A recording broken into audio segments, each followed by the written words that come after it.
Salut à toutes et à tous, les amis, j'espère que vous allez bien. Bienvenue sur la chaîne des Sauveurs de la Lutte, la chaîne qui vous parle de catch, sérieusement le tout sans se prendre au sérieux.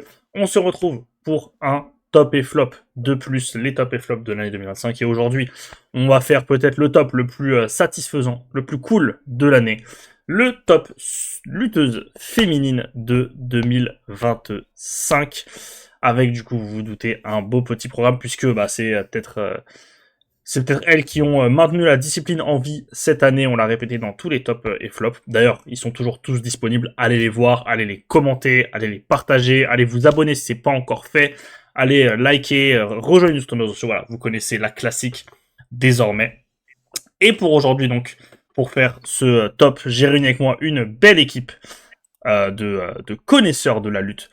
Le premier, c'est le Dark Horse de cette chaîne, c'est le Fitner number one, c'est monsieur Gerbax. Salut Gerbax. Salut Rémi, tu t'es encore trompé. T'es trompé, chef. T'as dit Dark Horse. Je sais pas d'où tu le sors ce Dark Horse, fou, hein. mais C'est fou. tu choquant. Je sais pas. C'est un son de Katy Perry, ça. Non, c'est parce que pour le coup, j'ai regardé, je me suis refait la trilogie de Dark Knight sur la dernière semaine, donc j'ai que Dark Knight en tête. Voilà. Bon bah si c'est pour The Dark Knight, moi ça me va en tout cas. Tu peux dire bonjour aux gens. Ouais, bonjour aux gens. Mais je les vois tellement, je fais tellement de vidéos que maintenant je leur dis bonjour plusieurs fois dans la même journée. Voilà. Ok, très clair. Le deuxième, c'est le doyen de cette chaîne. J'ai oublié son surnom, donc c'est pour ça que j'en bricole un nouveau. C'est monsieur Gori Guerrero. Salut Gori, comment ça va? Salut Rémi, salut les gars. Bah ça va, super content de faire le top des princesses qui ont sauvé notre année 2025. Puis comme on fait ça bientôt à la fin de l'année 2026, on pourra peut-être enchaîner sur l'année 2026. Hein. Bon. Vas-y, continue, En tout cas, continue. Merci les dames. Et le dernier, c'est le dernier résistant de la bande des Sauveurs de la Lutte, c'est monsieur Uzu Matteo. Bonsoir tout le monde. Toujours prêt pour parler lutte avec mes copains. Encore plus quand il s'agit de parler comme a dit Gori, les princesses qui ont sauvé notre année lutte. Parce que c'est clair que les mecs, vous nous avez fait remarquer cette année. Effectivement. On va pouvoir partir puisque je vous ai déjà fait le rappel de ce qu'il fallait faire en début de vidéo, le like, le partage, le commentaire, l'abonnement, etc. L'occasion de juste vous rappeler que par contre à venir la semaine prochaine vous aurez la preview du Royal Rumble et qu'on a sorti deux nouveaux concepts sur la chaîne la semaine dernière. La semaine dernière, pardon. Le premier concept, c'est le profil. Vous avez vu qu'il y avait eu pas mal de mouvements du côté du monde du catch la semaine dernière et que du coup, on en a fait on a décidé d'en faire un concept. Maintenant, dès qu'on aura un gros mouvement, on essaiera de vous présenter peut-être le profil du lutteur ou de la lutteuse qui s'en est allé dans une autre compagnie. Et on a commencé donc avec Perséphone qui a signé chez AEW, c'est avec Lord Brooking et moi-même. Donc allez voir ça. Et le deuxième concept, ça ce qu'on fera avant chaque gros pay-per-view avec stipulation spéciale, donc type Royal Rumble, Elimination Chamber, tout ça. On fera notre top 3 prono et notre top 3 en vie. Et ça aussi, c'est disponible pour le Royal Rumble sur la chaîne. Donc allez voir tout ça. Voilà, on va pouvoir commencer. Et bien évidemment, la clé d'un bon top, c'est un top avec des mentions honorables et des critères. Et donc on va commencer par Gerbanks qui va devoir nous donner ses critères et ses mentions honorables. Ouais, alors là en vrai pour les critères, pour le coup, je crois que j'en ai même pas. Parce qu'en fait, les 3 noms que j'ai mis, c'était vraiment genre assez évident, les 3 noms qui me sont venus en premier en tête. Et je me suis dit, je vais pas essayer de faire original. Enfin, j'ai hésité à faire original. Je me suis dit, est-ce que je m'impose des lutteuses sur lesquelles j'ai pratiquement pas parlé de l'année? Est-ce que, enfin voilà, j'ai essayé de m'imposer des critères. En fait, tellement ça me paraissait tellement évident les 3 noms que j'ai mis pour le coup. En tout cas, peut-être le seul critère, c'est que ça va être surtout sur les US, parce que c'est essentiellement ce que j'ai regardé cette année, en 2025. Et moi, pour mes mentions honorables, j'ai pas envie de les donner parce que je pense que dans tous les cas, elles seront mentionnées dans la vidéo. Donc on va dire pour maintenir le peu de suspense peut-être qu'il peut y avoir. Je pense que je suis pas obligé de les donner maintenant. J'ai pas de mention honorable vraiment qui sort du lot. Je pense quelqu'un auquel personne n'aurait pensé. Donc voilà, je pense qu'on en parlera plus tard. Ok. Gori.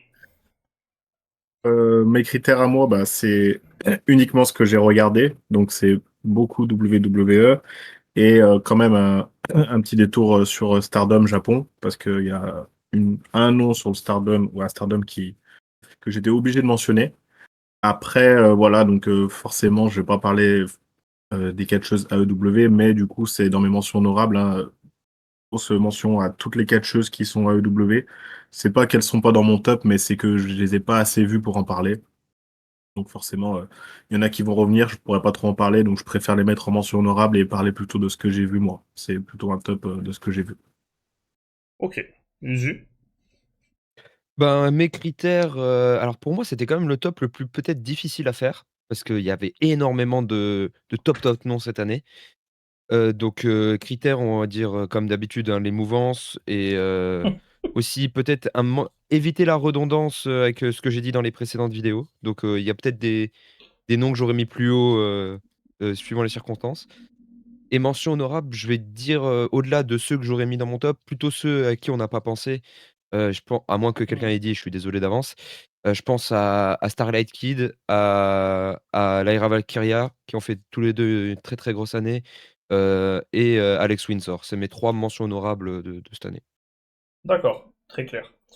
Bah moi pour enchaîner en critères à peu près bah, après tout ce que vous avez dit hein, pour le coup j'ai hésité à faire un peu ce qu'a fait Germain parce que moi du coup je suis celui qui fait les graphismes donc j'ai vos top 3 à l'avance. Mais je trouvais que sur ce top là c'était pas forcément pertinent parce que par contre à l'inverse de Mathéo moi j'ai un top 3 qui est clair, évident. Donc je trouvais ça peut-être pas pertinent de parler d'autres lutteuses. En mention honorable, j'en ai deux dont on va parler, donc je vais pas les donner. Et sinon, j'ai Perséphone de CMLL du coup, qui réalise une belle année, je trouve, pour avoir rattrapé pas mal de ses matchs dans le courant de l'automne. Et du coup, avoir suivi jusque maintenant, il y a quand même pas mal de matchs. De toute façon, on en a parlé dans l'autre vidéo. Il y a Tekla. Parce que moi je connaissais pas Tekla quand elle arrive sur l'élite et on m'avait pas forcément dit du bien. Et bah franchement chaque semaine c'est de mieux en mieux. À chaque fois que je la vois j'adore ce qu'elle fait. Et j'ai Willow et j'ai j'ai Willow et j'ai Krista Tender pardon parce que elles font pas des grosses années mais le pic de fin là me donne espoir donc voilà c'est mes seules mentions honorables. Bah parfait, on a été clair, complet pardon, sur les mentions honorables. On va pouvoir passer au numéro 3 avec donc de gauche à droite. Pour ma part, Io Sky. Pour Jarbanks, Mercedes Monet. Pour Gori, Saya Kamitani. Et pour Uzu Mateo, Tony Storm. Alors, par qui veut se lancer? Est-ce qu'il y en a un d'entre vous qui veut commencer ou pas? Peux, Putain, c'est vrai je peux. Vas-y. C'est vrai que j'étais surpris. J'avoue que j'étais surpris quand Voilà, je c'est suis pour pas. ça que je veux commencer tout de suite, heu, parler de pourquoi est-ce que Usu Mateo, lui qui parle très souvent de Tony Storm sur cette chaîne comme sa catcheuse préférée, ne l'a mis que en 3. Ben, parce que, je comme j'ai dit avant, c'était très compliqué pour moi de faire un top. C'était le premier nom qui était lock dans ce top 3 pour moi forcément.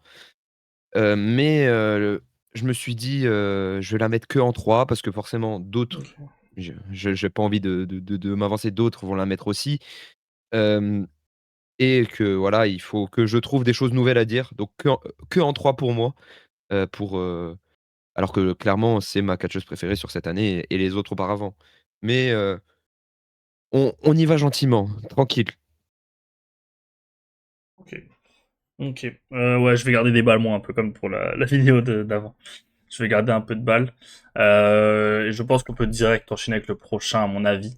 Bah vas-y, Gori, on va faire de droite à gauche. Gori, je te laisse enchaîner sur pourquoi tu nous as mis Madame Sayek Kamitani en 3. Euh, Saya Kamitani, alors, pour être honnête, si j'avais plus été investi Stardom cette année, il y a moyen que je la mettais numéro un sans trembler parce que elle m'a fait me réintéresser à Stardom et franchement, on n'a pas conscience, je pense, totalement de ce qu'elle apporte au Japon.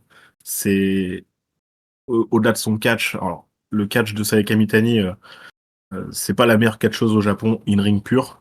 Mais par contre, c'est une putain de star. Mais c'est un truc. Enfin voilà, elle a vraiment cassé les barrières, la meuf, c'est vraiment devenu la grosse star du Japon. Et avec tous les gros noms New Jap, hommes-femmes confondus, hein, qui sont partis ou qui ont pris leur retraite, aujourd'hui, je pense que c'est la plus grosse star du catch au Japon.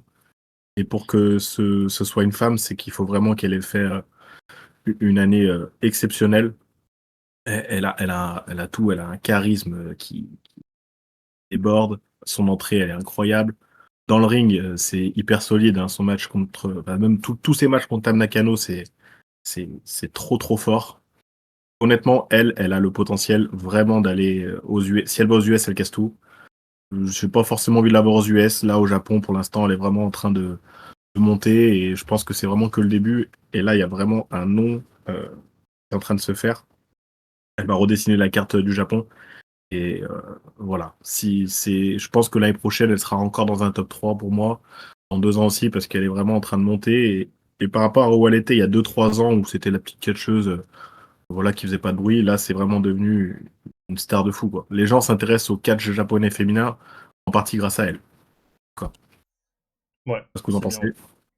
pensez? Moi, je suis d'accord. Je l'ai pas mis dans mon top. C'était elle, une des mentions honorables que j'avais et que j'ai pas cité. Je l'ai pas mis dans mon top pour à peu près la même raison que toi, c'est-à-dire que j'ai regardé un peu Stardom cette année, mais pas assez pour pouvoir prétendre avoir un avis définitif comparé à WWE et All Elite.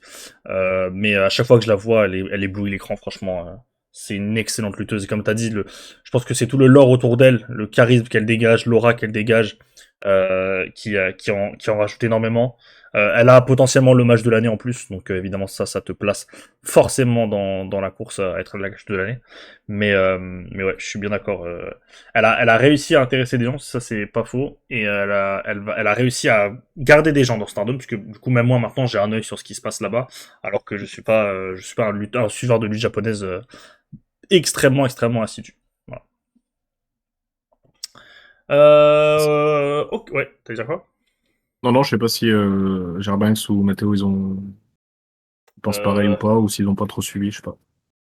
Bah, pour je, moi, je, perso, j'ai beaucoup suivi Saya Kamitani. Elle est pas dans mon top, je préfère le dire tout de suite, parce que, encore une fois, Matteo veut faire l'intéressant dans les tops. Il veut mettre des trucs différents des autres. Mais c'est totalement logique qu'elle soit dans le top 3, qu'elle soit en 1, 2 ou 3. Ça, c'est les raisons que chacun évoque, mais c'est totalement logique pour moi. Ouais. Ok. Bon, on va passer à Jarbanks, qui lui nous a mis Mercedes Money, la CEO, en numéro 3.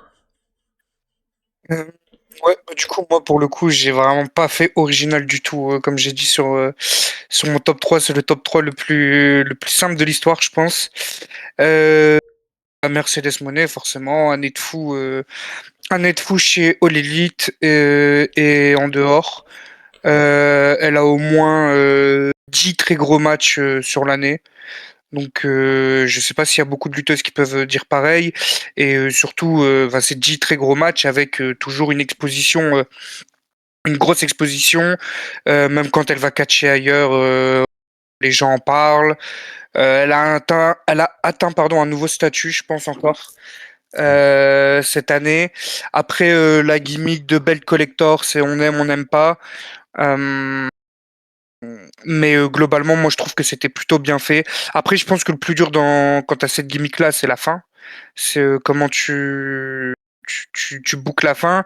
Là, ils ont décidé de faire une petite pause, donc à voir ce que ça va donner en 2026. Mais ouais, 2025, 2025, il y a il y a très peu de manqués et beaucoup de réussites. Peut-être juste moi, pourquoi je la mets en 3 et pas plus haut. Euh, c'est parce que je pense que peut-être, allez, ces 3 matchs les plus médiatisés, du coup, Tony Storm à All In, euh, comment elle s'appelle? Chris Statlander et, euh, et comment elle s'appelle? Et Jamie Hayter. Je pense que c'est 3 matchs que j'ai un peu moins apprécié que les gens de manière générale. Euh, et du coup, c'est ces 3 plus gros matchs et ces 3 matchs que je mets, par exemple, que je mets en dessous de celui avec Athena. Alors que je pense que de manière générale, tu vois, les gens, c'est les 3 matchs qui ressortent en 1er peut-être. Ouais. Mais moi, voilà, 3 gros matchs comme ça où j'ai une légère déception, en tout cas. Donc voilà pourquoi je la mets que en 3, mais bon, après 3 c'est déjà pas mal. T'es sur un podium des lutteuses préférées de Gerbank. Je pense que ça vaut son pesant de cacahuètes, à mon avis. Ok. Ok. Est-ce que quelqu'un a quelque chose à dire sur Mercedes maintenant ou plus tard ou on passe directement à la suite? Ok. Euh... Bah écoutez, je vais reprendre le relais. Moi j'ai mis Io Sky en numéro 3. Comme je disais, pour moi le top 3 il est évident. Très sincèrement, les 3 noms me sont... Alors le 2 et le 3 j'aurais pu les inverser, mais la première pour moi elle bouge pas. 2 et 3 ça bouge pas en fonction de là où tu le places. Io Sky, écoute, il y a... elle souffre d'un truc, c'est que le booking, moi je suis pas fan. Il y a des gens qui sont fans. Par exemple, là, toute la phase Rio là, depuis 4 mois, 5 mois, il y a des gens qui aiment bien. Moi, j'aime pas. Donc forcément, ça va un peu affecter ma perception de son année. Mais le problème de Yoskai, c'est que quand la cloche elle sonne, bah, je pense qu'il n'y a pas beaucoup de gens qui la regardent dans les yeux sur Terre. C'est très très compliqué de sortir un match, ne serait-ce que moyen, avec Io Sky. Elle a une... je dis souvent ça sur Bianca Belair sur la chaîne. Je trouve que Io Sky, c'est pareil. On est sur une base de catch excellent à chaque fois, qui est juste ahurissant. Et du coup, à chaque fois qu'elle a eu des spots tout en haut de la carte, pardon, Evolution, SummerSlam, l'Euro après le Chamber, WrestleMania, la meuf t'envoie une perf de zinzin. Même des matchs de weekly, elle est capable d'en sortir des bons. Donc pour moi, c'était une évidence qu'elle serait là. Je la mets pas en haut parce que malheureusement, je trouve que c'est peut-être dommage de lui imputer ça, et j'expliquerai un peu plus avec ma numéro 2. Mais malheureusement, bah, les promos, c'est pas ça. Ils arrivent pas à maximiser le fait que bah, elle a un accent japonais, donc forcément tu comprends moins les promos. Donc ils n'ont pas encore trouvé la bonne formule pour la faire s'exprimer. J'aime pas toute la phase petite sœur de Rhea Ripley. Et je trouve que la période où elle a été championne, elle est un peu trop passée au second plan. Et encore une fois, c'est pas de sa faute, vu que c'était l'idée du booking en question. Je trouve qu'elle est un peu trop passée en retrait, notamment sur la route de Mania, et je trouve ça un peu dommage. Donc c'est pour ça que, et c'est vraiment du détail, c'est pour ça qu'elle est troisième et pas deuxième. Mais moi, tu me dis, tu la mets deuxième, je comprends totalement. Elle sort une année de dingue sur le ring, et c'est peut-être le plus important. Donc voilà pour Io Sky. Moi, du coup, elle faisait partie de mes mentions honorables, mais je me doutais que quelqu'un l'avait mis. Et c'est bizarre parce que moi, j'ai peut-être un peu moins de critiques même que toi à faire. J'ai peut-être plus aimé euh, son année que toi parce que je trouve qu'au niveau du booking, ça va. Euh, Peut-être à la limite le défaut, c'est quand ouais sur sa période championne, elle est un petit peu secondaire, notamment dans la rivalité avec Mm. Rhea et Bianca où pas hyper fan de ce truc-là, Mm. mais sur la globalité sur l'année, moi, le truc Rio, ça me dérange vraiment pas. Tous les matchs qu'elle a envoyés avec Rhea cette année, ils étaient excellents. Elle a des très bons matchs. Ils l'ont laissé catcher euh, chez Marigold. Elle a un 5 étoiles avec Ouais, Mayu ça, Iwatani. je l'ai pas cité. Donc ouais, et puis globalement moi franchement j'aime plutôt bien le booking qu'elle a eu en 2025 et sur le truc où tu trouves que ils ont pas réussi à tu sais tu disais par rapport au fait que à combler le fait que au niveau des promos c'est pas ça. Moi je suis pas hyper d'accord. Moi je trouve que même sans parler juste avec des expressions faciales pendant des segments etc. En fait tu comprends toujours ce qu'elle pense et des fois elle s'exprime en japonais sur le ring donc t'as personne qui traduit, mais en fait tu comprends quand même ce qu'elle pense parce qu'elle est hyper expressive et donc voilà. Donc pour moi, elle s'est vraiment cette année, je trouve, attiré une sympathie du public américain qu'elle avait pas pendant les précédentes années. Et je pense qu'elle le doit Alors avant tout à elle, à son travail, etc. Parce que le public américain, faut pas se tromper, hein, quand il voit quelqu'un être bon dans un ring toutes les semaines, bah ils sont comme tout le monde, hein. Ils regardent quand même du catch en premier et ils adhèrent. Et elle le doit aussi, je pense, un petit peu justement à cette association avec Rhea qui est ultra méga populaire et over, et donc forcément elle prend un peu de cette lumière-là, mais du coup, moi, je suis content qu'elle se serve de ça aussi. Donc voilà. Plutôt content, très content de son année, et du coup, elle était dans mes mentions honorables. Ok. Moi, je l'ai pas mis non plus. Rapidement, je l'ai pas mis non plus dans mon top 3, mais j'expliquerai plus haut pourquoi je l'ai pas mise. Et faut quand même qu'on se rende compte que tu as parlé, Rémi, de ces promos. Enfin, c'est compliqué, mais c'est toujours compliqué, peu importe la promotion, pour un japonais ou une japonaise Ah oui, clairement.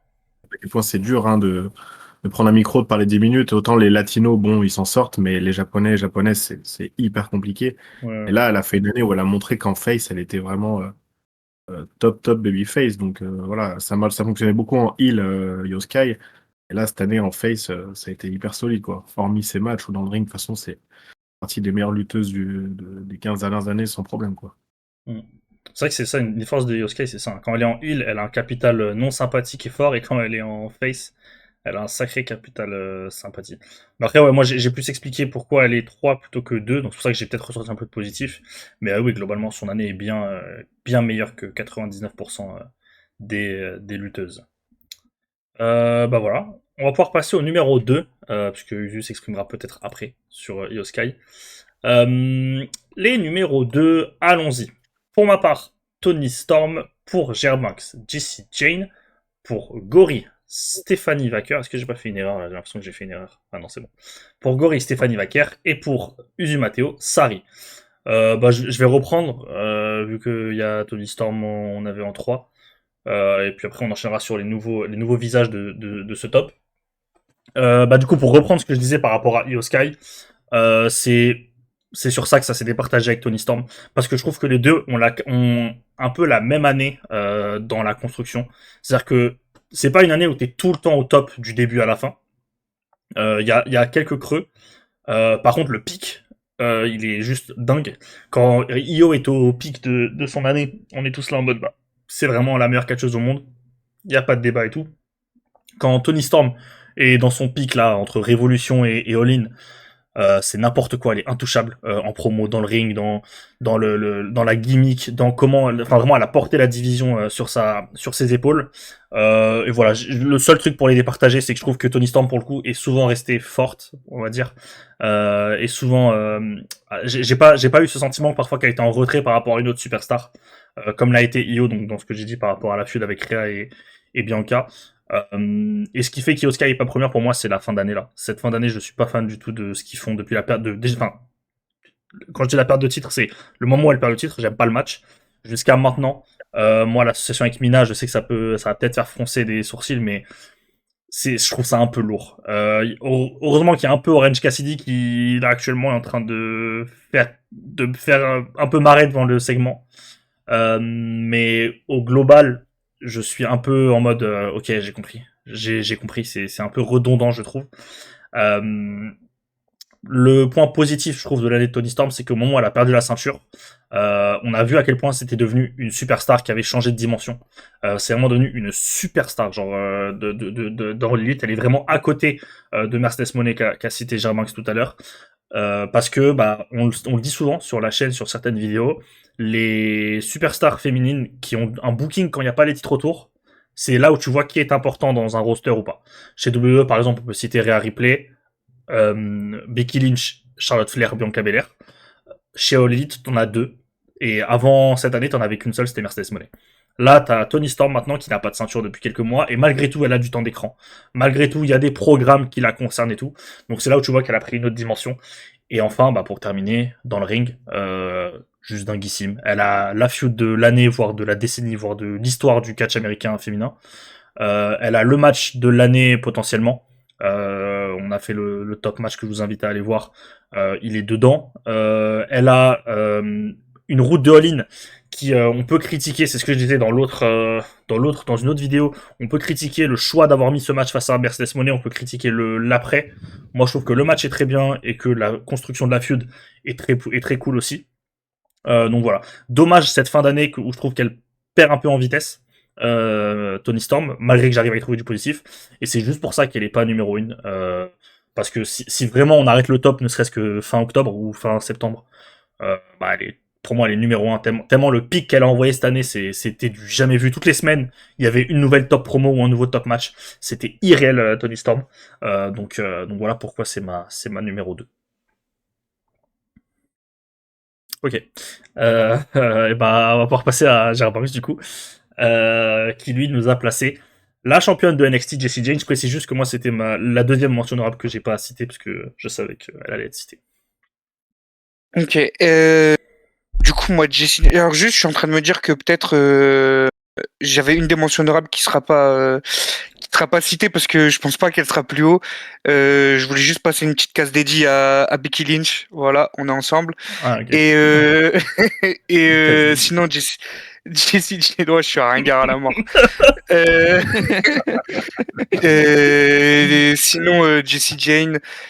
Bon, est-ce que j'ai vraiment encore besoin d'en parler? J'en ai parlé toute l'année de Jessie Jane. Mais au moins, je me dis, tu vois, parce que la dernière fois, je sais plus avec qui je parlais de ça. Je sais pas si vous vous souvenez du règne de Mandy Rose quand elle était championne NXT. Et aujourd'hui, il n'y a plus personne qui parle de ce règne, alors qu'il était trop bien ce règne. Ouais. Bah là, je me dis au moins, je sais que moi, j'aurais parlé toute l'année de Jessie Jane et qu'au moins je suis obligé de me souvenir et je forcerai les gens à se souvenir du règne de Jessie Jane parce que c'est pas normal d'avoir posé une année comme ça et que ça parle en fait jamais de toi en dehors des gros suiveurs NXT. Donc en tout cas peut-être un des talents WWE les plus sous-cotés. Je pense qu'il y a un délit de sale gueule par rapport aussi à ce que représente. À ce que quoi? Sa gimmick. Bah ouais, la gimmick doit jouer, mais c'est la gimmick dans le contexte NXT aussi. Je pense que les trop de gens du coup la prennent pas au sérieux, mais voilà, juste bravo madame. Je vais pas parler de tous les matchs, tous les accomplissements, tous les trucs auxquels on s'attendait pas, qu'elle a toujours réussi à faire mieux que ce qu'on attendait, espérait, etc. Comme j'ai dit, voilà, j'en ai parlé toute l'année dans toutes les vidéos NXT, je l'ai calé partout, Jessie Jane. Et donc voilà, pour conclure peut-être la dernière vidéo où on parle de 2025, en tout cas pour ma part, j'étais obligé de remettre Madame Jessie Jane. Voilà. Ok. Ouais, moi, j'ai pas à te contredire. De toute façon, comme tu l'as dit, dans les previews NXT, ou à chaque fois qu'on en parlait, on a eu l'occasion de le dire. Donc, je te rejoins à 100%. Moi, je conseille un match. Celui contre Lola Vice à... Merde, j'aurais dû vérifier le match avant, le pay-per-view. Je crois que c'est NXT Vengeance Day. Non, merci. Mais no merci. C'était NXT no merci. Je le trouve très bien et la feud est très très cool. Ouais. Donc bravo Madame Jessie Jane parce que pour le coup elle partait en underdog. Enfin de toute façon vous regardez ce que je disais quand elle a pris le titre et regardez ce que je dis maintenant. Vous verrez comment elle a retourné tout le monde le profil d'underdog. J'allais dire c'est même pas underdog parce qu'underdog il y a ce côté où c'est on veut qu'elle ait quelque chose mais elle le mérite pas. Là c'était clairement le monde lui chie à la gueule. Oui, clairement. Ouais, clairement. Donc, parce qu'en plus, je pense qu'il y a un an ou deux, je pense que ça disait que Gigi Dolin était meilleur. Donc, Ouais, c'est ce que j'allais dire. J'allais dire, moi, il y a un visionnaire et fin connaisseur de catch que j'étais, il y a 3 ans, je me suis dit, dans Toxic Attraction, Gigi Dolin, elle va tout casser, Jessie Jane, on va plus jamais en parler. En fait, franchement, elle a bossé, elle a fait son truc, et là, elle mérite, hein. Elle a fait une année hyper solide et tout, et ouais. franchement, je suis content pour elle, moi. Moi pour le coup j'ai pas énormément regardé NXT. Le peu de shows que je regardais c'était parfois les pay-per-view du coup. J'ai beaucoup aimé ce que faisait Jessie Jane, hein. Vraiment, Ouais, j'ai non, toujours été et en plus, j'ai vu le match, alors ça compte pas du coup, mais le match qu'elle a fait contre Kendall Gray là, au début d'année, mais il est trop bien. Ouais, Ouais. exceptionnel. Non, Et tu vraiment, vois, c'est Rémi, ton tweet sur les mecs présentation. de NXT qui vont dans le main roster. Ouais. Je vais lâcher Ah, une larme, frère, je crois, quand je elle te va jure. arriver dans le main roster. Pour Mais ceux la qui larme, je crois, elle sera partagée entre l'émouvance de l'avoir arrivé dans le main roster et parce que je sais à quoi m'attendre sur ce qui va arriver. Je sais la frappe que je vais me manger dans la nuque par le booking qui va arriver. Donc, non mais voilà, ouais, voilà, Jessie Jane. Pour ceux qui auraient pas la ref, parce que c'est vrai que là, faut la voir. En gros, Ouais. j'ai fait un tweet il y a quelques jours. Bah, quand Rick Williams s'est passé par SmackDown, en gros, je disais peu importe ce que je pense de leur niveau, voir mes filles et mes fils de NXT arriver au main roster depuis maintenant 10 ans, je m'effondre d'émotion à chaque fois. Et bah, c'était encore le cas avec Rick Williams, dont je suis pas le plus grand fan, mais juste le voir, comme tu dis, c'est En immense. Mais plus, il je arrive trouve et que c'est une putain de star. Ouais. je trouve que, mais ouais, mais je trouve que justement, si je peux me permettre de changer un peu de sujet deux petites secondes par rapport à Jessie Jane ou même aux autres de NXT, je trouve qu'avec depuis on va dire à partir du moment où ils ont quitté le Black and Gold et même la fin de Black and Gold et tout ça pour passer au 2.0, je trouve que c'est encore plus le cas, tu vois, parce que les mecs de Black and Gold, t'avais presque pas envie de les voir aller dans Ouais. le main roster certains, tu vois. Et là, en fait, c'est vraiment, il y en a pour la plupart, on les connaît pas. Tu les connais pas de l'extérieur, enfin, avant WWE. euh, Black and Gold, c'était des mecs qui avaient un buzz déjà dans l'indie ou dans d'autres promotions qui arrivaient. Là, pour la plupart, tu les connais pas et tu les vois vraiment se développer à NXT. Genre, ils partent d'une page blanche et ils écrivent tout à NXT. Ils se développent, ils deviennent les lutteurs qui vont être plus tard là-bas. Et tu vois tout ce développement-là. Et ouais, c'est tes enfants. Et quand tu les vois arriver dans le main roster, ça y est, mon fils a son bac et Je peux le lâcher dans la nature. et il quitte la maison, il a son permis, et puis voilà, je les lâche dans la nature. Après, bon courage, mon pote. Oui, voilà. Force à Watt. On La n'est vie, plus ensemble, force à Watt, mon sang. la vie, elle reste hard quoi qu'il arrive pour tout le monde. Ça, c'est sûr. Mais tu vois, ce que tu dis, le meilleur exemple, je trouve, c'est Braun Breaker. Parce que Braun Breaker, peut-être que ceux qui ne suivaient pas NXT à Ouais. l'époque ne s'en rappellent pas. Si je vous le dis aujourd'hui, je pense que ça peut faire rire, mais Braun Breaker, de base, on lui reprochait un manque de charisme. Et bah, Ouais. vous voyez bien qu'aujourd'hui, c'est l'inverse. Donc ouais, je suis d'accord, je suis complètement d'accord. Je pense que tu vois, les mecs de Black and Gold, c'est surtout les mecs comme Uzu, par exemple, qui suivaient PWG, Ring of Honor et tout, qui les voient C'était arriver pas la même ensuite. vision du catch C'est ça, en qu'il plus. y Non, mais avait à tu sais, l'époque je dans veux le dire, roster. C'était non, autre chose. non, mais C'est je veux des dire mecs qui surtout, arrivaient, qui étaient déjà c'est place, ça. quoi. Enfin, qui étaient En déjà fait, des lutteurs accomplis. c'est ça, en fait, moi, ce que je veux dire, c'était en mode, c'est plus Uzu qui va être très content de les voir dans le main roster ou pas, parce que lui, il les connaît encore d'avant NXT. Lui, il les a vraiment connus, comme nous, on les a connus à NXT, les gens de non Black and Gold, quoi. Et puis oui, il y a Donc, ce voilà. truc, c'est plus la même WWE et aujourd'hui, clairement NXT, c'est ce que ça devait être de base, le centre de formation, C'est ça. c'est maintenant, Jessie Jane, si elle va dans le main roster, j'ai beaucoup plus confiance que, à l'époque quand Kairi Sane est monté dans le main roster, tu vois? On est Ouais, passé c'est ça. de Parce que Bluco à la Castilla. C'est beau. Parce que quand tu regardes avant ceux qui venaient de NXT, ils arrivaient, le public en fait les connaissait pas du tout. Et en fait maintenant, comme ils sont dans un produit très WWE déjà à NXT, en fait quand ils arrivent dans le main roster, bah les gens se sont déjà intéressés et ils savent déjà à quoi s'attendre. Tu vois, quand Rick Williams il arrive, bah ça chante directement sa musique. Et des exemples comme ça récemment, il y en a vraiment beaucoup. En Hein. fait, Des gens qui arrivent Femi. et les gimmicks. Ouais, et les gimmicks qu'ils ont par exemple dans leur c'est entrée ça. ou leur gimmick de NXT, pour le public WWE, elles sont déjà connues et en fait leur arrivée dans le main roster, En fait, elle est simplifiée de fou. ce que dit Germain, que ça peut se résumer très simplement, c'est juste la présentation, en fait. Tu prends Julia, Oui, comment c'est elle est ça. Julia, comment elle est présentée, bah, ça marche pas parce qu'elle est mal présentée, je trouve. Trick Williams, en fait, au-delà de ce que tu penses du lutteur ou quoi, le mec a la catchphrase, la gimmick, la transition a été, alors, je dis pas qu'elle a été bien faite, parce que pour moi, il a été trop longtemps à NXT à un moment, mais dans certains aspects, cette longueur, le fait que ça ait traîné, ça l'a aidé. Et puis, il y a un truc qui s'utilise bien aussi, c'est les réseaux sociaux. Whoop-Datrick, je pense que beaucoup l'ont vu sur Twitter ou sur d'autres réseaux sociaux, et du coup, on peut s'identifier à Mm. Trick Williams. Mais la présentation fait tellement 90% du taf, c'est choquant. Ouais.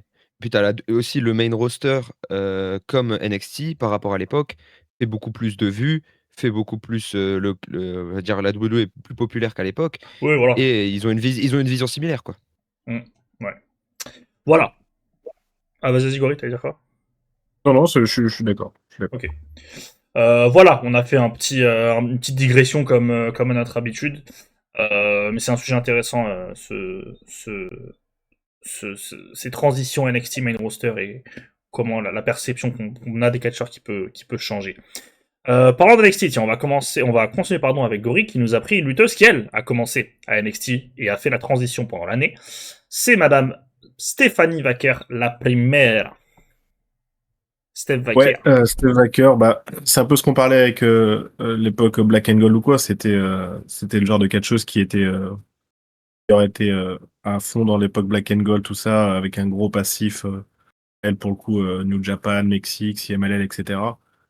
J'avoue que quand elle est montée, j'ai eu un peu peur. Je me suis dit, c'est rapide. Ils la gardent pas au chaud, ils vont tout de suite. Mais en fait, elle a tout cassé, je trouve. Elle a vraiment eu l'exposition et la présentation que Julia n'a pas eu. Pour moi, c'était l'une ou l'autre. Elles sont montées en même temps. Et rien que ses débuts dans le main roster, c'est Raw après Mania, un match d'exhibition contre Yoskai, qui est d'ailleurs très très bien. Et c'est là où je me suis dit, ok, c'est bon, je pense qu'ils vont lui faire confiance. Et franchement, j'avais très peur, mais là, du peu de ce qu'il peut s'en donner, elle a eu des feuds avec Nikki Bella ou même là avec Raquel. Quoique Raquel, c'est quand même déjà un peu plus intéressant. Et je trouve que elle a vraiment tout de suite pris les codes, tout de suite compris le truc. Et après, voilà, de toute façon, dans le ring, ça sert à rien d'en parler parce qu'elle est vraiment trop forte. Elle a réussi à trouver son petit truc pour être over, le Devil Kiss. Moi, j'en suis un peu indifférent. C'est pas ça qui me fait la regarder. Je déteste pas non plus. Mais elle a vraiment trouvé la présentation. L'entrée, elle est trop cool. Et dans le main roster NXT, de toute façon, comme vous avez juste expliqué à l'instant sur Trick Williams, par exemple, t'as une grosse entrée, et c'est ce qu'on voit sur Kit Wilson, hein, juste vite fait. T'as une grosse entrée, une bonne musique, quelque chose qui claque tout de suite. Les gens, ils vont adhérer. Et elle, en plus de ça, bah, elle a le in-ring, quoi. Donc, franchement, l'année. Et puis, Royal Rumble, Perfo Royal Rumble. Elle fait des super matchs à NXT avant de partir aussi. Avec le titre nord-américain. Le Fatal 4-Way à Stand and Deliver, il est trop bien. Son match avec Julia à Roadblock, il est trop bien. Elle fait un gros match aussi, je crois, avec Fallon Henley. Je sais plus le pay-per-view NXT. Mais ouais, en fait, son année 2025, je trouve que elle est vraiment. C'est le syndrome main roster chez les femmes. Ça a commencé un peu à baisser quand elle a pris le titre Mm. à Yoskai. Mais sinon, à part ça, c'était vraiment trop trop fort. J'ai malheureusement dû arrêter d'écouter la fin de ton développement quand t'as cité Kit Wilson. J'ai pas eu le choix que de m'effondrer par terre. Pour Wilson. le mec, Immense. le mec le plus émouvant de 2026 déjà. Il a déjà gagné la course. C'est juste exceptionnel. Euh, mais ouais, non, sur Stephen Hager, je suis d'accord. Je suis d'accord avec ce que tu dis. Moi, le seul défaut que je peux donner malheureusement, c'est ce que tu as dit. Il y a trop, je trouve qu'il y a trop de creux. Il y a trop de creux dans l'année de Stephanie Wacker. Même quand elle dit en main roster, ça commence doucement. Après, elle prend la Battle Royale direct. Enfin, direct après quoi.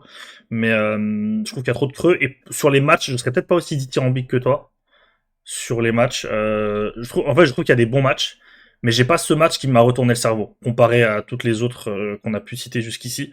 J'ai pas ce match qui m'a retourné le cerveau et pour moi, il y a la fin d'année où tu manques enfin, elle est confrontée aussi à un gros problème chez WWE, c'est que tu manques non pas d'adversaires, tu manques de turnover dans tes affiches et même du coup des affiches qui sont sympas ou des rivalités qui sont sympas et que t'attendais pas forcément de base. Bah comme ça s'étire un peu trop parfois, bah ça devient un peu relou. Tu vois là, ça fait combien de temps qu'elle est en guéguerre avec Raquel Rodriguez? Ça fait 2 mois, 3 mois au moins? Ou alors je dis une Non, bêtise, parce hein. que non, parce qu'en fait, elle était en rivalité avec Nikki Bella et en fait, il y avait eu un match. Je serais plus donner la line-up exacte, mais en fait, les deux, elles sont, elles sont dans le match. Et tu sais, à ce moment-là, il y a pas de rivalité. Et juste à la fin de la rivalité avec Nikki Bella, en fait, on croit que ça va repartir avec Nikki Bella. Et là, Raquel se ramène et là, ça dure. Depuis, je sais pas, peut-être un mois et demi, mais là ils peuvent pas faire le match parce que actuellement Hum, elle est blessée. Elle est blessée, ouais. Mais Ouais, elle est blessée. Mais après, sinon, si je peux donner mon avis, moi je suis d'accord avec toi sur. J'ai pas ce match qui m'a marqué plus que ça. C'est toujours globalement bon. Je sais plus si c'est le premier ou le deuxième avec Nikki que j'ai plutôt bien aimé. Je crois qu'il y en a un qui fait 13-14 minutes, quelque chose comme ça, que j'avais plutôt bien aimé. Donc globalement, ça reste toujours plutôt bon ces matchs, mais j'ai pas ce match pareil, même à NXT, hein, qui me qui me fait sauter au plafond. Après, ouais, elle a eu son push, je crois, elle prend quoi, 3 titres solo sur l'année. C'est ça. Ouais, c'est pas n'importe quoi. Je pense que la différence entre elle et Julia par exemple, parce qu'elles arrivent tous les deux avec déjà un nom extérieur à WWE au même temps, et elles passent au main roster à peu près au même temps aussi. C'est que déjà il y en a une des deux qui va à Raw, il y en a une qui va à SmackDown. Donc ça c'est pas négligeable. Et puis je pense que autant Stephanie Wacker m'avait l'air prête par exemple pour le main roster, autant Julia, elle est pas. On en parlait juste avant. Pour moi, Julia, elle était pas prête. Son personnage, alors niveau charisme, etc., il y a aucun souci. Moi, je le dis souvent. Je pense qu'en termes de charisme, ça va très très haut dans un top des lutteuses chez le chez WWE dans l'histoire. Mais après, au bout d'un moment, c'est pas suffisant et ils lui ont pas laissé assez de temps pour trouver la personnalité qui va matcher avec le public WWE. Et ça, elle aurait dû le faire à NXT et pas dans le main roster. C'est pour ça qu'aujourd'hui c'est compliqué pour elle. Alors que Stephanie Wacker, elle, ça a pris tout de suite. Bah c'est con hein, mais comme ils égorient le Devil Kiss là, bah c'est un move qui prend avec le public. Il y en a beaucoup qui tombent notamment sur. J'en profite d'en parler maintenant, hein. Il y en a beaucoup qui tombent sur Booker T pour ça. J'avoue que j'ai un peu du mal à comprendre. C'est comme l'entrée pour Trick Williams, c'est comme tous ces trucs-là. Je pense qu'on se rend pas compte à quel point Booker T a fait pour ces gens-là. Je pense que honnêtement, hein, je pense que sans Booker T, elle est pas championne d'Euro actuellement. C'est con à dire, hein, mais parce qu'il a rendu son move over. Et alors c'est gênant, c'est pas gênant, je sais pas. En tout cas, le public aime bien et lui, c'est son taf de commentateur aussi. Il a cette qualité-là de réussir à mettre les gens en avant avec ses réactions, avec ses trucs et tout. Et pour le coup, pour Stephanie Wacker, ça lui a beaucoup servi. Donc voilà. Mais j'espère que 2026 sera quand même mieux en tout cas, pour Stephanie Wacker, parce que c'est sûr que quand tu vois son année 2025, tu le vois que ça peut être encore plus grand en 2026. Ok. Ouais, moi, 2026, j'aimerais juste de la consistance dans le booking. Mais ça, c'est pas que pour elle, c'est pour tout le monde, pour le coup. On va passer à Udu. À part si t'as un truc à dire sur Stéphanie Wacker, sinon tu passes à Madame Sari directement. Pas spécialement grand-chose à rajouter sur Stéphanie Wacker, vous avez été assez complet. Ok. Du coup, ouais, je vais enchaîner sur Sarri. Bon, c'est le moment où je fais mon Scipion, je fais mon Filoussi, je fais mon hipster de la lutte. Euh, Sarri, qui pour moi méritait d'être dans ce top, parce que non seulement, j'en ai déjà parlé, je crois, en vidéo, ça va au-delà du catch, hein, comme j'avais dit, du coup, le côté je suis indépendante, je ne signe pas de contrat, j'essaie de redonner un peu de j'ai pas d'autres mots que d'honneur à mon nom après ce qu'ils lui ont fait à NXT. Hem et en plus, ça a bien marché parce que sur la qualité des matchs, bah, c'est peut-être la numéro 1 heu, en termes d'in-ring cette année. Elle a peut-être mon match je crois que je l'avais mis numéro 1 dans les matchs féminins de l'année, si c'est pas ça, c'est Mariam et Toni Storm, donc ça va. Contre Syuri, elle en a un deuxième qui est tout aussi exceptionnel. Elle a dans toutes les promotions, japonaises, féminines, que ce soit Marigold, que ce soit Stardom, que ce soit dans ses shows qu'elle fait elle avec, les Sari-ismes, que ce soit Sendai, elle a des matchs exceptionnels partout, sur tout le long de l'année, de janvier à décembre. Donc je pouvais pas ne pas la mettre dans mon top parce que, non seulement pour sa qualité in-ring, mais en plus pour ce que son parcours, signifie, pour moi, c'est tout à fait logique. Ok. Bah écoute, c'est là que je vais jouer au rugby et que je vais te faire confiance. Personnellement.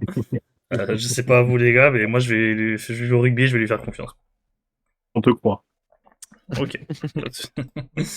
Bah, en plus, si vous voulez parler de Sarri, si vous voulez, pour le coup, avoir un peu plus d'avis sur Sarri, il y a Uzu et Lodbrooking qui avaient donné leur avis. C'est dans la vidéo prédiction de l'année 2025, deuxième partie, sur qui seraient les superstars qui animeraient la seconde partie de 2025. Ils avaient parlé de Sarri, on avait fait toute une digression, comme d'habitude, sur justement Sarri et son impact dans le Joshi, pas le Joshi féminin, oui, dans le Joshi indépendant. On en parle aussi beaucoup dans la vidéo match de l'année féminin. Enfin, ouais, Oui, c'est match de vrai. l'année, quoi. Oui, c'est vrai. Le top match de l'année qui, du coup, a lu est plus sympa à retrouver, c'était il y a une petite semaine. Voilà. On va passer au numéro 1. On va passer au numéro 1 et d'une top lutteuse japonaise à une autre. Uzumateo nous a mis Io Sky, dont on a parlé en 3. Je vais donc lui laisser la parole. Alors pourquoi j'ai mis Io en 1 et pas inversé Tony Storm et elle? C'est tout simplement parce que c'est la superstar qui a réussi à me faire regarder WWE cette année.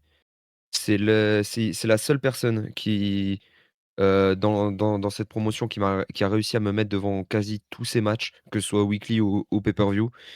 Je, je pense que c'est pour ça que je la mets en 1, tout d'abord parce que on a comme tu as dit avant, il y a la qualité des matchs, c'est n'importe quoi.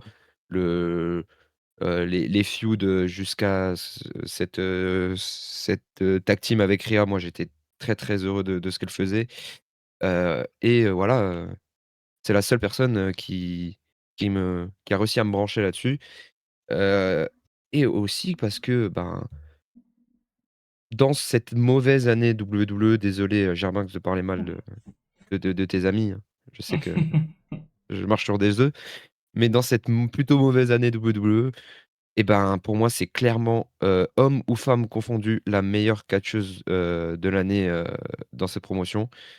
Que ce soit in-ring ou, en termes d'intérêt que je portais. Si on faisait un top, commun, j'ai envie de dire, elle serait numéro 1 à la WWE. Et de très loin pour moi.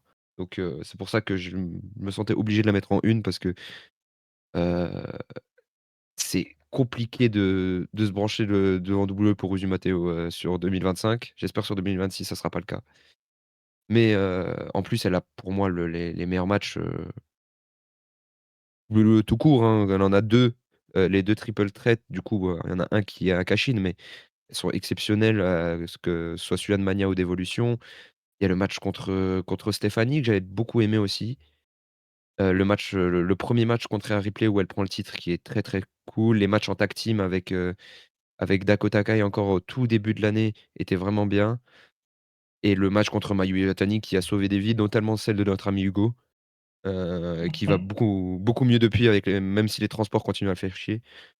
Hem, non, moi c'est Io Sky numéro 1 incontesté à WWE, donc et vu que elle m'a sauvé aussi, je suis obligé de la mettre en 1. Ok, ok, très clair. Très très clair. Bah, je pense qu'on a été complet sur Yosuke tout à l'heure, hein. Donc on va passer directement à Gori pour rester dans le thème double bleu, qui lui nous a mis, j'étais assez interloqué, qui nous a mis Rhea Ripley. Donc je vais laisser Gori Ouais, je s'expliquer. je peux m'expliquer. Euh, non, en fait, c'était Rhea ou Io pour moi parce que les deux, elles sont trop liées cette année, en fait, en 2025. Les meilleurs matchs des deux, en fait, c'est l'une contre l'autre, que ce soit le Triple Threat à Mania avec Bianca, ou alors Evolution, ou SummerSlam, ou même celui juste après Elimination Chambers, là, le Raw de après Elimination Chambers, où elles s'affrontent. Donc pour moi, c'était l'une ou l'autre en vue de la qualité des matchs. Et j'ai mis Rhea parce que euh, pour moi, je pense que c'est la plus grosse star de la WWE aujourd'hui. Alors elle a une année 2024 catastrophique en termes de booking ou quoi. Et 2025, pour moi, c'est pas pareil. Euh, elle chope une pop auprès du public. Elle fait lever une foule. Et franchement, c'est vraiment son année. Elle est vraiment, vraiment, vraiment très, très lourde, je trouve. Maintenant, oui, in-ring pur, je pense pas, c'est sûr. Io Sky est bien meilleure, mais là, elle a montré qu'en fait, c'est vraiment une très bonne catcheuse. Et une fois qu'on lui a enlevé Liv Morgan des pattes, c'est passé vraiment comme quelqu'un de hyper intéressant. Et c'est la plus grosse star féminine de la WWE, mais sans sourciller, quoi. Elle est vraiment à un niveau, en termes de star power, de charisme et tout, c'est abusé, quoi. Les Survivor Series, on en a assez parlé, mais le bruit que ça fait quand elle rentre au Survivor Series, personne fait du bruit comme ça à part John Cena, quoi. Elle était à ce niveau-là, donc juste pour ça, et parce qu'elle a des matchs super solides, le Triple Threat à Mania, c'est mon match préféré du week-end à la WWE. SummerSlam avec Naomi et Io, c'est trop bien. Evolution, le match, il est incroyable. Donc non, c'est pour ça que je l'ai mis. Je sais que ça fait débat parce qu'il n'y a pas que des fans de Rhea Ripley, parce qu'elle a été surpoussée, je comprends. Mais voilà, c'est pour ça que je le mets moi. Ok. Bah écoute, il y a personne qui va te toucher, mon ami. Parce que je peux te dire que, pour le coup, je parlais de talent sous-côté tout à l'heure avec Jessie Jane. Je pense que l'année de Rhea Ripley, il n'y a pas beaucoup plus sous-côté. Et, et pour le coup, moi, c'est parce que les trois que j'ai mis, vraiment, je trouve qu'elles sont vraiment très loin. Et puis, enfin, il y a tout un contexte, notamment par rapport à NXT et tout ça. Mais Rhea Ripley, c'est vrai que l'année, elle est juste folle, et le contraste avec l'année d'avant. Et je pense que si j'étais quelqu'un de parfaitement honnête, je pense que j'aurais dû au moins louer son année 2025 autant que j'ai chié sur son année 2024. Mais bon, l'honnêteté intellectuelle, c'est pas toujours ma plus grande qualité pour parler lutte. Mais non, sinon, hors blague, le triple threat de SummerSlam, le triple threat d'Evolution, le triple threat de Mania, le, le, hum, je me rappelle d'un match avec Kairi, je crois que c'était en octobre ou novembre, à Raw, qui était juste trop fort. Plus tôt dans l'année, le match avec Raquel, euh, si je dis pas de conneries, c'était à Night of Champions. C'était trop bien aussi. Non, l'année est juste trop forte. Euh, et tout à l'heure, je parlais d'elle quand on parlait bah, et même toi, tu l'as dit, quand on parlait de Io Sky. Et, et comme tu as dit, les deux, elles sont liées. Et c'est pour ça que moi, aujourd'hui, j'ai pas du tout de souci avec le fait qu'elles soient en équipe, et qu'elles soient mises, bookées ensemble, etc. Même si ça dure depuis longtemps, etc. Enfin, vraiment, je trouve que ce qu'elles ont fait toutes les deux cette année chez WWE, c'est vraiment trop trop fort, c'est trop sous-coté.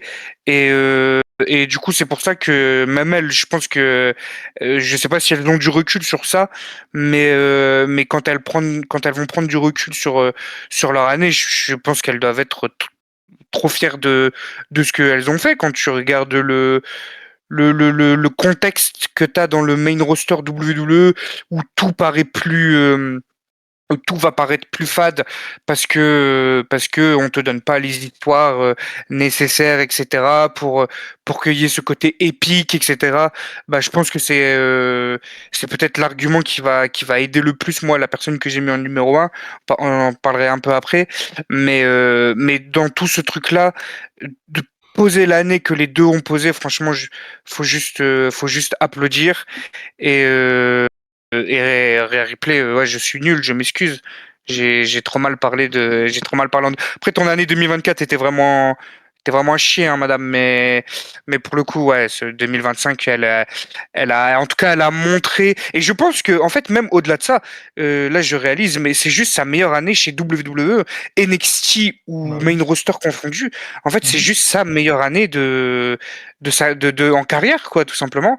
Donc, juste bravo. Et elle arrive peut-être au meilleur moment pour elle, pas au meilleur moment dans la compagnie, parce que si c'est un moment où la division féminine est dans une année où on donne des grosses rivalités, etc., des trucs hyper intéressants, bon, je pense que l'année peut être encore plus décuplée. Mais, mais ouais, c'est juste sa meilleure année en carrière, en fait.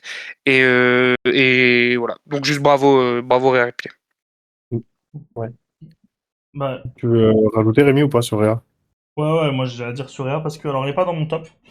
Si vous reprenez le top superstar de 2020, le top superstar qu'on attend en 2025 de l'année dernière, du coup, c'était ma numéro 2 ou un, je sais plus, chez les femmes. Parce que pour le coup, moi j'ai toujours beaucoup aimé Rhea Ripley, et son année 2024 c'était un supplice, semaine après semaine. Comme là, son destin est croisé avec Io Sky 2024 et 2025, je trouve que son destin est croisé avec Liv Morgan. Parce que c'est vraiment le même profil. Bon, Liv Morgan a la blessure qui la coupe dans son élan, mais là, elle est revenue. On a bien vu qu'il n'y avait pas de raison que son très bon début d'année continue. Donc vraiment destin lié quand tu délies les destins justement. C'est hyper beau ce que je viens de dire. Et en fait, elle commence 2025 avec un top match contre Io Sky. Et je trouve que ça a été sa constante sur l'année. Mais en fait, il y a plusieurs choses. Ça a été sa constante. Elle a fait une top année, vraiment, faut le dire. Maintenant, pourquoi elle est pas dans le top 3, moi je trouve, c'est que bah, vous voyez à l'écran qui est ma numéro 1, vous avez vu qui était ma numéro 2. Pour moi, Rhea Ripley, elle doit être à ce niveau-là sur une année. Il y a plein de choses qui l'expliquent. Hein. Elle a parfois mangé à cause d'un booking très mauvais. Par exemple, les matchs contre Io dans le ring sont toujours très bien, mais il y a un moment où la rivalité, pardon, dure trop longtemps. Et où si tu avais fait un peu de turnover dans les affiches, c'est exactement ce que je disais pour Stephanie Wacker. Des affiches sympas ou des rivalités sympas, au final, se transforment en lassitude. Enfin, le sentiment général face à la rivalité devient de la lassitude parce que tu ne fais pas le turnover au bon moment, parce que tu n'arrêtes pas la rivalité au bon moment, parce que tu ne sais pas écrire, tout simplement, parce que les bookers en chef ne savent pas écrire, et encore plus quand il s'agit des femmes, parce qu'ils ils leur laissent des miettes parfois. Donc, elle a beaucoup pâti de ça. Maintenant, moi, elle m'a convaincu, elle m'a remis dedans dans cette année. Je suis très content qu'elle ait fait cette année et je suis très content de l'avoir attendue parce qu'elle m'a donné raison. Maintenant, j'attends encore juste le step au-dessus. Il manque un tout petit palier, tu sais, ce petit truc qui s'explique pas trop. J'attends juste ça. Et là, pour moi, elle sera vraiment la top star intouchable qu'elle est déjà en termes de notoriété et de résonance avec le public. Mais juste à mes yeux, sans dire que je suis le puriste, hein, mais juste moi, dans mon ressenti personnel, il me manque juste ce petit truc qui s'explique pas. Euh, en 2026, j'espère le voir d'ailleurs, pour l'avoir. Tu vois, là, elle m'envoie une top rivalité contre qui que ce soit, à Mania sans titre autour, pour moi réglé. Tu vois, c'est vraiment le truc que j'attends d'elle. Donc voilà, pour Rhea Ripley. Mais sinon, je suis d'accord avec ce que vous avez dit. Hein. Elle est très très sous-cotée parce qu'elle a envoyé une belle année de chiasse aussi. Et que elle catch pas. J'ai pas l'impression que la formule W en termes de catch soit la plus adaptée à ce que elle peut faire. Malgré que comme elle a des top matchs. Hein. Mais tu vois, Rhea Ripley dans des deathmatchs chez All Elite, je pense que ça peut le faire facile par exemple. Tu vois. Donc voilà. Voilà. J'ai juste une question avant qu'on passe sur les deux autres. Ouais. Pour vous, à part, je parle juste en full timer, hein, j'exclus par exemple Roman Reigns ou des mecs comme ça. Mhm. Enfin, il y a qui est, à part peut-être Cody, qui est une plus grosse star que Rhea Ripley à la WWE aujourd'hui? Ah, bah personne, je pense. Attends, je réfléchis. À part les les full-timers. Ouais. Donc, J'ai genre peut-être Roman. quelqu'un que j'oublie là comme ça de tête, tu vois, mais et je vais même te dire, excuse-moi, mais même Cody, c'est pas une star comme Rhea Ripley, hein. Rhea Ah, Ripley, quand c'est même une Cody. méga. Non, Et- Ah, je vous jure les gars, bah en regardez fait, juste ça regardez dépend juste le si nombre on parle, Oui, si on parle en termes de, oui, voilà, comment dire, dans le d'exportation catch. au-delà du catch, etc.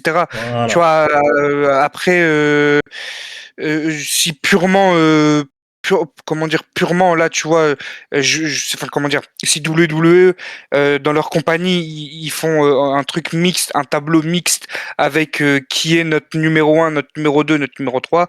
Cody, tu vois, il est plus important que Rhea Ripley dans Oui, la compagnie, on va dire. c'est Maintenant, ça. Rhea Ripley, euh, c'est vrai que même au moment où elle est la moins populaire auprès des fans de catch, je pense, sa popularité, elle fait que grandir. Oui, oui, c'est ça. Combien de fois on a vu des gens hors catch, même en France, donc c'est vraiment la niche de la niche, hein, le catch en France, enfin, tweeter ou donner Des leur maglas, des avis trucs comme ça, frère. sur Rhea Ripley, etc.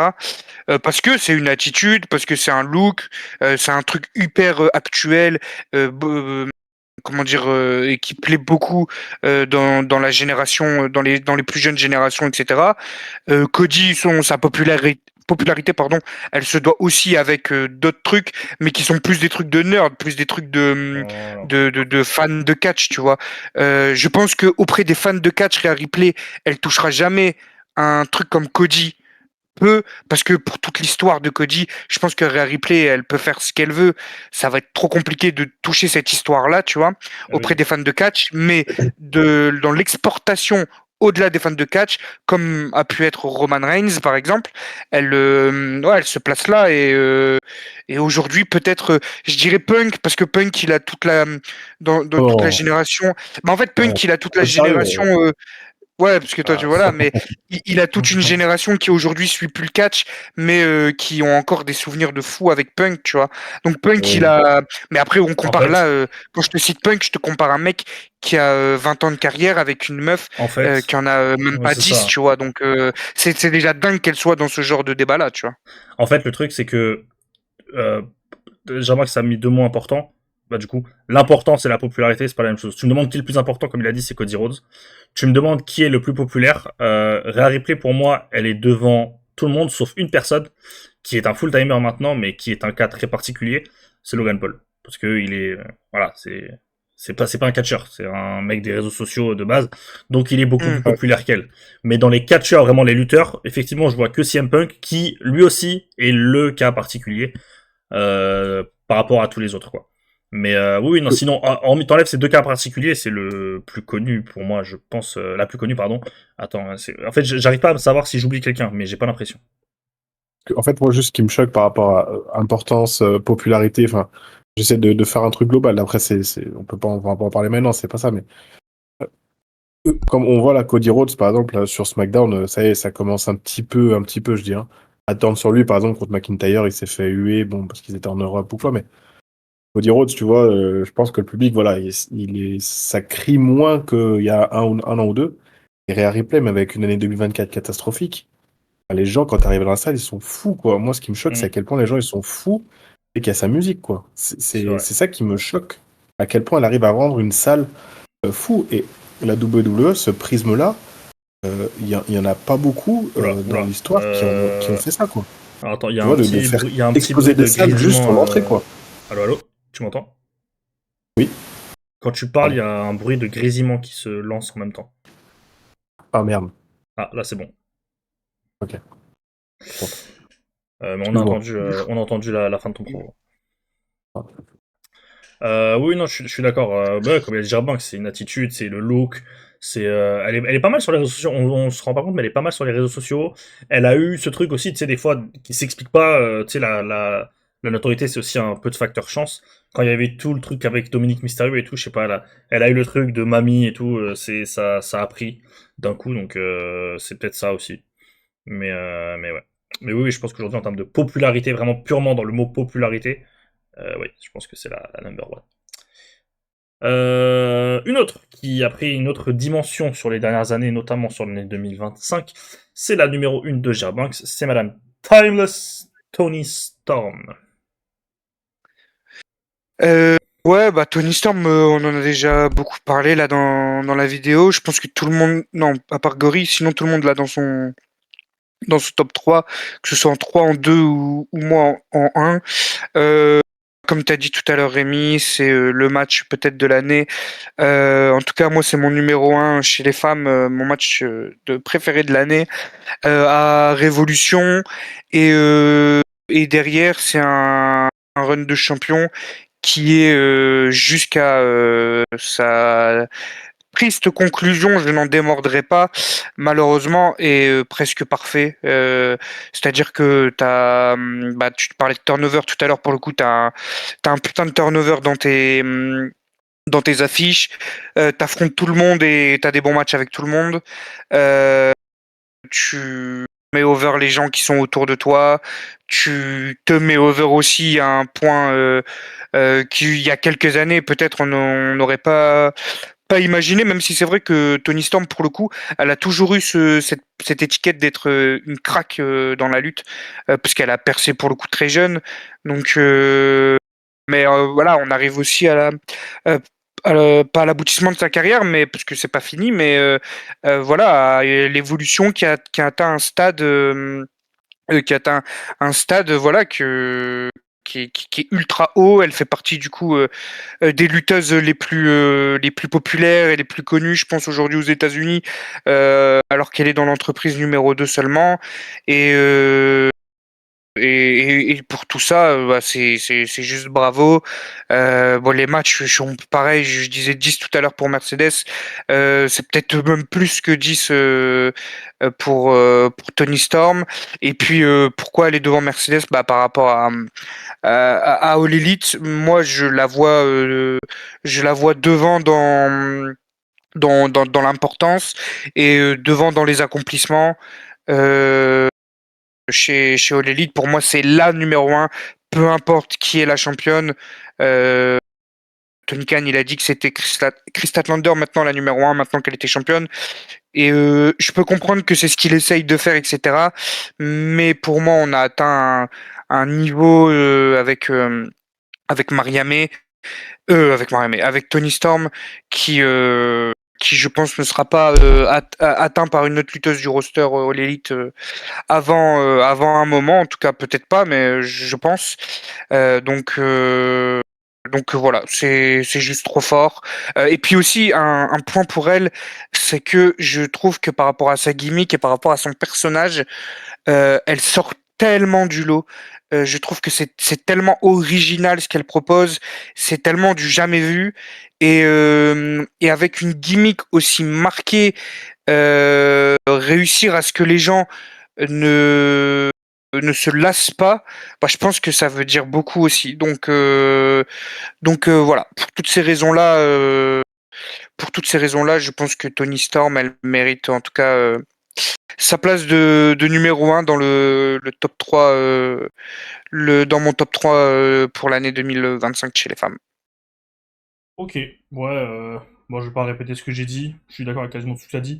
Moi, la storyline actuelle me fait un peu yesh, enfin, la storyline, le lore autour là actuellement avec Mina, Ouais, mais ouais, je comprends. Pour moi, c'est tellement secondaire par rapport à le pic ouais, je suis d'accord. de tout son run. En fait, pour moi, ce qui se passe aujourd'hui, c'est que ça existe pas, ça change rien. C'est vraiment Et par rapport à tout ce qu'elle a fait. Puis tu vois, c'est toujours ça quand t'as été tellement au top pendant c'est ton run ça, de c'est ce que je championne, veux dire. à la seconde où tu perds le titre, où il faut faire d'autres choses, bah forcément, c'est juste logique. En fait, il aurait fallu qu'elle soit championne pendant 365 jours pour que l'année elle soit plus que parfaite, tu vois. Mais Ouais. euh, mais voilà. Et moi, le seul vraiment petit hic, c'est la manière dont elle perd son titre. Mais après, c'est pas de sa faute. C'est le booking. Donc euh, donc voilà pour Tony Storm. Ok, ok. Ouais, ouais, je suis bien d'accord. Non, non, le pic de Tony Storm cette année, j'ai rarement vu ça dans l'histoire du catch féminin. Franchement, il y a Becky Lynch 2018, enfin fin 2017 jusqu'à WrestleMania, et j'ai pas Big Time souvenir là. Bex aussi, hein. Ouais, et Big Time Bex. Ouais, voilà. Pour moi, il y a que Becky Lynch qui a atteint ce niveau-là, où t'as la combinaison de tout, en fait. Et tu vois, on parlait de Rhea Ripley juste avant. Rhea Ripley doit aspirer à devenir comme ces deux-là, quoi. À avoir un run comme Mm. ça, qu'on classe parmi les meilleurs tout le temps. En plus, ce qui est, pour le coup, du coup, un mal pour un bien chez les femmes, c'est qu'elles ont tellement mangé du caca jusqu'à 2015-2016 à peu près, aux États-Unis, que c'est pas difficile de recenser les énormes runs. J'en ai une, Ouais, je suis d'accord. j'en ai une troisième pour moi. Alors je sais que ça peut faire débat, mais ce qu'a proposé Ronda Rousey sur le moment où elle est là, un jour j'aimerais bien qu'on en parle en vidéo parce que très peu de gens oublient parce qu'il y a eu des histoires derrière et tout. Mais waouh, pour moi c'est les trois, c'est les trois. Donc cette insérie, enfin c'est les quatre même, parce que je vais enchaîner sur mon top 1 après. Mais ouais, le pic qu'elle envoie c'est absolument phénoménal, Tony Storm cette année. Voilà. Usu a dû nous quitter en avance. Gori, du coup, est-ce que t'as eu un œil ou pas du tout? Euh, Plus 2024, en fait. J'ai Ok. regardé quand elle a commencé, enfin 2023-2024, quand elle a commencé Timeless au tout début. Après, j'ai regardé le match en Australie contre Maria May. J'ai vu celui de Olin aussi, mais oui, après, Elle était vraiment. Je suis content pour elle parce qu'elle était vraiment hyper mal utilisée. Enfin, elle s'était fait chier dessus à la WWE. Main roster, là, à SmackDown, c'était catastrophique. Donc, non, c'est une catcheuse de fou. Et je pense qu'il lui laisse faire un peu ce qu'elle veut. Elle se régale et tant mieux pour elle, franchement, que ça continue. Après, je t'avoue que je suis incapable de dire ce qu'elle fait en ce moment parce que là, je vois rien passer d'elle. Ok. Mais je crois qu'elle est en équipe, mais je sais même pas avec qui. Avec Voilà. Mina Mais Shirakawa. Mina Shirakawa, et ben Mm. voilà. Et ben non, non, mais franchement, oui, j'ai vu le milieu d'année et c'est pas choquant. Et si j'avais plus été assidu à l'élite, je l'aurais très certainement mis dans le top 3. Ok. Ok, ok. Bah voilà, on va passer. À part si j'ai remarqué un truc à rajouter, ou alors c'est juste ton micro qui a bougé. Non. Non, non, non, j'ai tout dit. Ok. Ok. Bah on va passer à ma numéro 1. Mercedes Moné, the CEO. Je parlais de run mémorable, je parlais de prendre une autre dimension. Euh, pour moi, l'année de Mercedes Moné, je peux me tromper, hein, mais je pense qu'on en reparlera. Et en fait, je dis l'année, mais le run qu'elle envoie en fait depuis qu'elle est arrivée à All Elite, donc mars 2024. Je peux me tromper, mais je pense que dans 10-15 ans, on en reparlera très très bien. Et je pense qu'on sous-estime peut-être la portée de ce qui est en train de se passer. Mercedes Moné, c'est avec Charlotte Flair, je trouve, le personnage le plus clivant du paysage catch américain. Je saurais pas l'expliquer pourquoi, mais c'est les deux meufs qui clivent le plus. Je trouve que très peu de nuances quand les gens parlent d'elles. Soit c'est les meilleurs du monde, soit c'est les plus grosses nullardes, les plus surcotées de l'histoire. Charlotte Flair a un peu reculé de la title picture, donc elle est un peu plus tranquille ces derniers temps. Euh, je pense que, en fait, je trouve que depuis qu'elle est arrivée, elle était attendue, que ce soit par ses détracteurs ou par ses admirateurs. Elle était très très attendue. On se demandait si, puisqu'elle a balancé la ceinture à la gueule de Vince McMahon, elle était blessée, puis elle est revenue, elle a envoyé des matchs au Japon. On se demandait si elle allait pouvoir être ce qu'elle aspirait à être, c'est-à-dire le visage d'une division féminine. Est-ce qu'elle allait pouvoir catalyser un peu de l'intérêt dans un moment où Elite en plus était sur une phase où il commençait à remonter la pente, mais on n'était pas non plus dans le pic. Pas dans ce qu'on a connu la milieu d'année 2025. On est vraiment sur le début de la reconstruction après que la division féminine était un peu en mauvais état là-bas. Donc elle était très très attendue. Et je trouve que c'est une mission réussie de A à Z et que ça a été crescendo et que l'année 2025 elle envoie. Pourquoi elle est numéro 1 par rapport à Tony Storm déjà? Parce que pour moi, de janvier à décembre, j'ai jamais perdu de l'intérêt sur Mercedes Moné. Jamais, jamais. Même quand elle avait pas de challengeuse, elle arrivait à me maintenir intéressé. Parce que c'est Mercedes Moné. Parce que on lui fait beaucoup ce reproche des promos que j'arrive pas à comprendre. Parce que elle peut se rater sur des promos comme tout le monde, mais je trouve que la plupart de ses promos sont intéressantes. Elle a du caractère, elle a du charisme, elle a de l'aura. Quand elle s'exprime, tu l'écoutes. Elle est très, on parlait de Sky tout à l'heure, elle est très expressive elle aussi avec son visage. Franchement, elle a de l'attitude, donc vraiment, elle m'a maintenu intéressé toute l'année. Un peu à l'image de ce qu'a fait Becky Lynch. En fait, je fais beaucoup de comparaisons parce que je fais des comparaisons avec le top du top parce que c'est à ça qu'on attend, c'est là qu'on attend Mercedes Moné. Et tu vois, à la manière de ce dont on dit souvent sur Becky Lynch, qu'elle met les autres en avant, bah, c'est ce qu'elle a fait. Elle a mis Harley Cameron en avant cette année. Elle a aidé l'intégration de Alex Windsor chez All Elite. Elle a réussi à redonner du buzz à Willow Nightingale qui est peut-être la superstar la moins bien utilisée en rapport à son talent chez All Elite. Je trouve qu'elle envoie une année absolument choquante. Moi, je l'attendais au tournant quand elle arrive. Elle m'a complètement montré qu'elle pouvait être le visage d'une compagnie du côté de la division féminine. En plus, elle est aidée par l'année incroyable de Tony Storm, qui du coup, bah, plus on est compétent, plus ça aide la compagnie à monter. Donc maintenant, t'as vraiment deux gros visages, et elle a montré qu'elle pouvait porter une division sur ses épaules. Le booking, il y a des fois où c'était mauvais. Est-ce que quelle part de responsabilité elle a, quelle part de choix quelle part de liberté créative elle a dans les décisions? Je sais pas, donc je vais pas supposer. Je peux supposer qu'elle en a quand même, parce que voilà, c'est quand même une top star. Tony Khan, il savait qu'il avait de l'or entre les mains, il en a profité à fond, il lui donne tout. Le run d'Ultimo Money, comme l'a très bien dit Germain tout à l'heure, t'aimes ou t'aimes pas, il n'empêche que ça a donné de l'exposition à des compagnies indépendantes, que ça a permis de mettre en valeur certaines lutteuses, que ça a permis de donner des très bons matchs. Je l'ai évidemment cité dans la vidéo dans la vidéo top match et dans les superstars, dans les top pay-per-view, t'as le match contre Persephone à CMLL qui est juste génial. Franchement, je trouve qu'elle a été vraiment sur une autre planète cette année, du début à la fin. C'est ça qui a fait la différence avec les autres. Et je trouve qu'elle a vraiment, maintenant, on est passé dans le moment où Mercedes Moné, moi, j'ai une telle exigence avec elle que elle est sur la base de, je fais tout le temps tout bien, donc dès que ça va être bien, pour moi, ça va être moyen. Donc voilà, je sais que peut-être que je suis un peu trop dithyrambique, alors que franchement, je pense que ça se voit pas quand je parle, mais c'est pas une de mes superstars préférées, ni une des superstars que je déteste le plus. C'est pour moi obvious que c'est une top lutteuse dans le ring. La meuf, le minimum avec elle, c'est toujours que c'est bien. Hors du ring, voilà, j'aime bien, je trouve qu'elle a de l'attitude. Enfin voilà, c'est une très bonne lutteuse au global. C'est pas ma lutteuse préférée, mais cette année, elle m'a bouche bée de comment elle arrive à te mettre de l'intérêt partout. Là en plus, elle finit l'année. Je pense que je suis aussi peut-être un peu biaisé par la fin d'année où j'ai moins aimé ce qu'a fait Tony Storm et j'ai préféré ce qu'a fait Mariamé. Donc je pense que ce qu'a fait Mercedes Moné, pardon. Non, là, pour le coup, pas du tout. J'ai préféré ce qu'a fait Mercedes Moné. Elle t'envoie sur le gong un énorme match avec Willow, elle donne la ceinture à Willow, elle met Willow en avant, elle met Alex Windsor en avant quand elle lui donne le titre F Pro. Non, franchement, je vais arrêter de me répéter, elle fait une top année. C'est Madame All Elite, actuellement, c'est le visage d'All Elite. Ce que je trouve bien, c'est qu'avec Tony Storm, elles sont deux choses différentes. Elles incarnent deux choses différentes, et du coup, on n'a pas de mal à dire que c'est les deux visages féminins de All Elite. Et qu'elle porte la division, et je suis content que ce soit ces quatre noms-là dans le top 1, moi, parce que c'est vraiment les quatre visages des deux compagnies américaines qui ont fait une top année à la hauteur de ce qu'on attendait d'elles.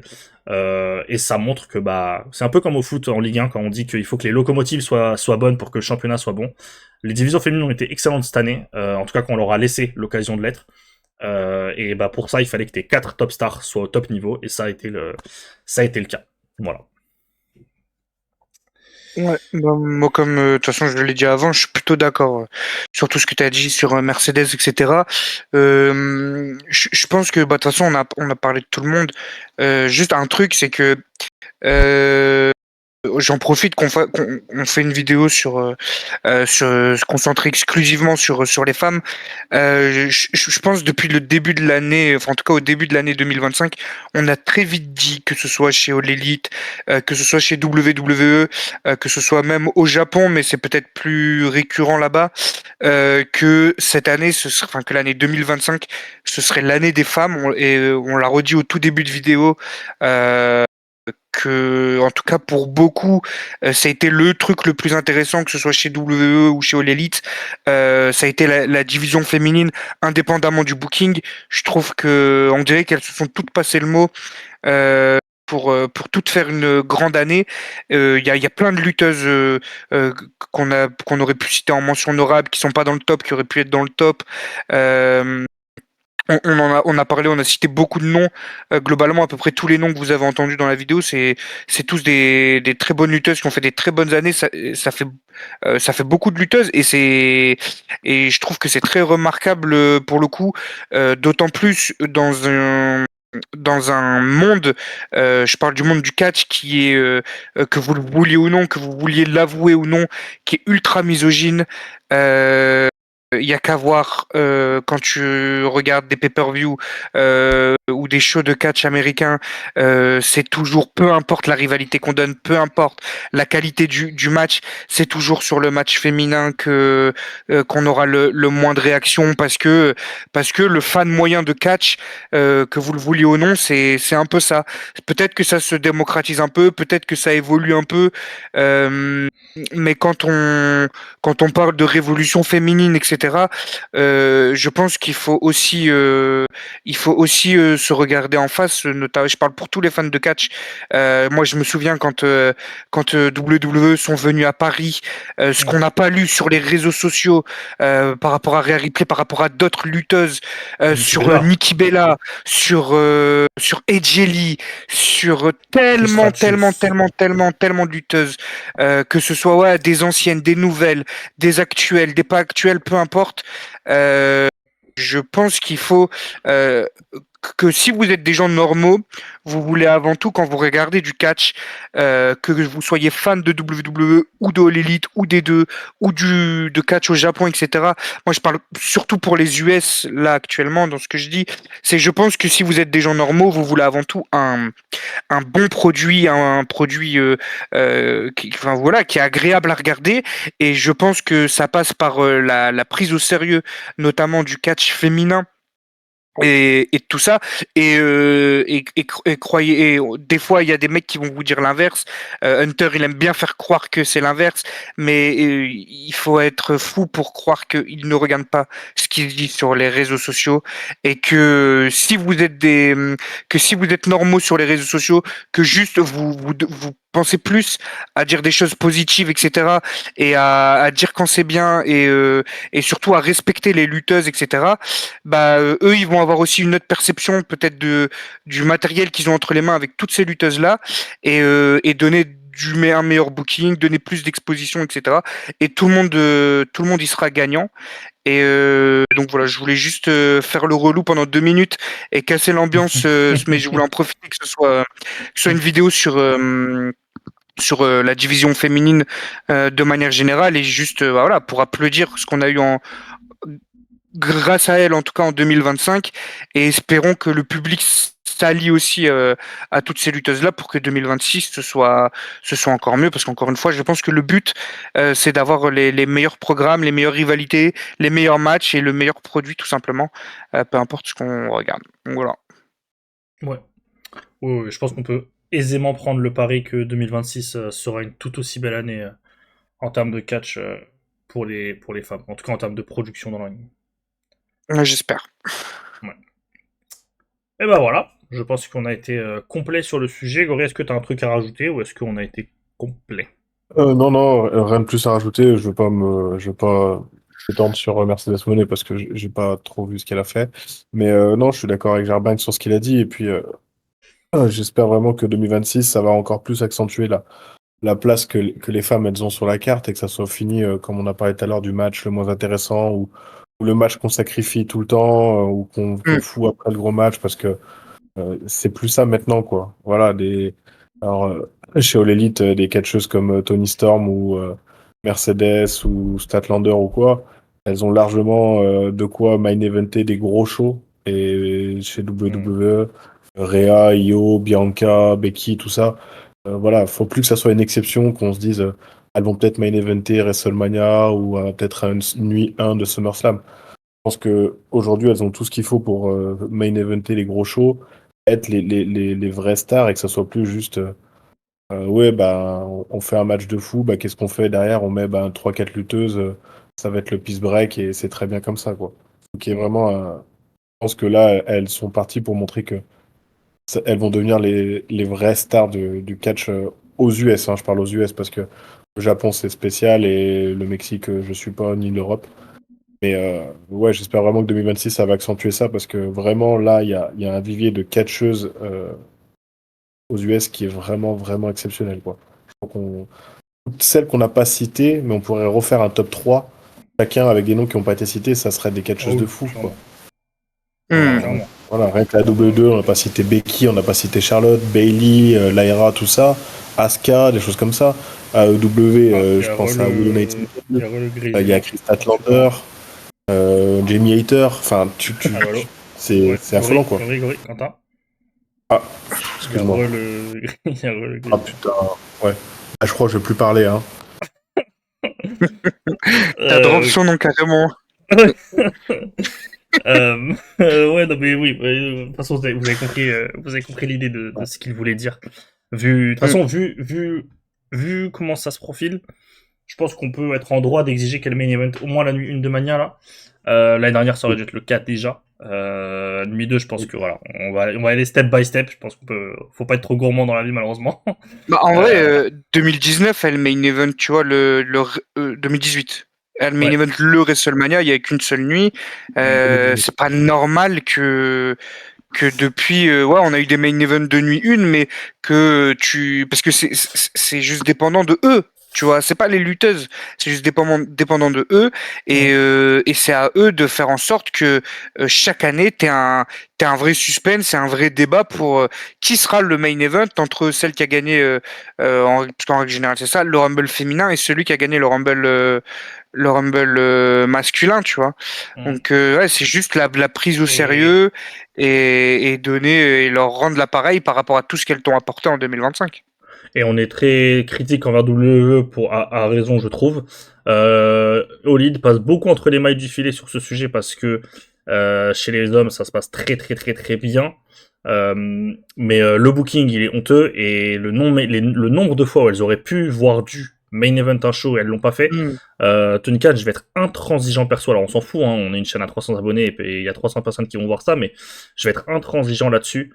Parce que c'est anormal, c'est honteux. Tu vois, quand Hangman et Samoa Joe, qui sont deux lutteurs que j'adore, qui avaient une rivalité que j'adore, qui ont envoyé des matchs que j'adore, c'était pas les top rivalités. Là où t'avais la première défense de ta nouvelle championne qui avait mis fin au plus grand règne de ta championne, t'aurais pu les faire noter. Après, elles se loupent dans le match, bah elles se loupent dans le match, ok, mais t'aurais pu leur donner ce spot en main event. T'aurais dû même.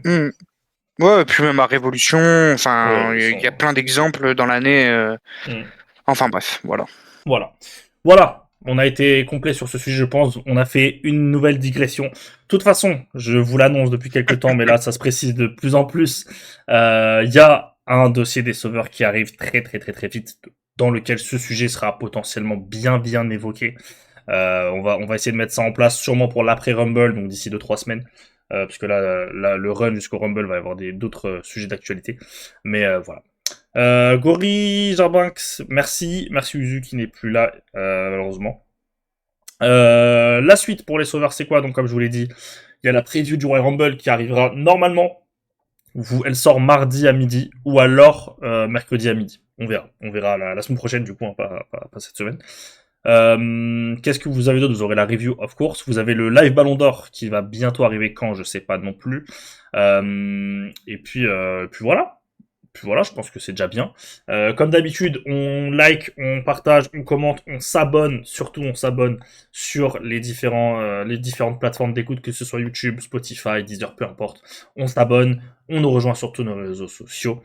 Et puis voilà, ce sera déjà pas mal. Le catch en 2026, ça risque d'être très lourd. On espère qu'il y a de plus en plus de gens qui vont s'intéresser à la discipline. Et puis on espère qu'on sera de plus en plus nombreux sur cette chaîne pour en parler. Voilà. Il ne me reste plus qu'à vous souhaiter donc un bon week-end, une bonne semaine. À vous dire faire attention à vous. Voilà. Faites attention à vous. Et puis voilà, on va conclure cette vidéo là-dessus. N'oubliez jamais le catch. On en parle sérieusement, mais on ne se prend jamais au sérieux quand on le fait. Très bon week-end à tous et à très vite. Ciao.